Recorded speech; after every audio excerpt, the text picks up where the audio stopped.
Madam, నేను IUI first try చేయొచ్చా లేదా స్ట్రైట్ అవే ఐవీఎఫ్కి ప్రొసీడ్ అవ్వాలా అని అడుగుతూ ఉంటారు. ఐయుఐ వర్సెస్ ఐవీఎఫ్, ఏ ట్రీట్మెంట్ ఎవరికి చేయాలి అండ్ దేనికి ఎవరు సూటబుల్ అనే దాని గురించి డిస్కస్ చేద్దాం.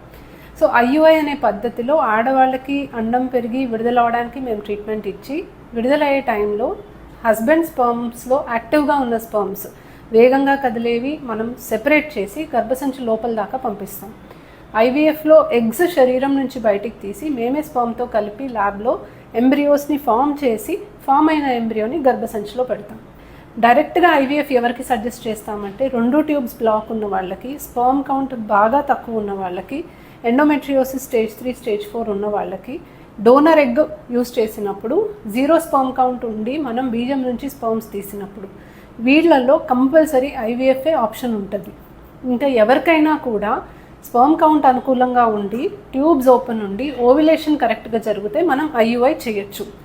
ఐయుఐ సక్సెస్ రేట్ 10 to 15% ఉంటుంది, ఐవీఎఫ్ సక్సెస్ రేట్ 60% ఉంటుంది. సో ఈ పారామీటర్స్ని బట్టి మీ డాక్టర్ మీతో 2 ఆప్షన్స్ ఉంటే డిస్కస్ చేస్తారు.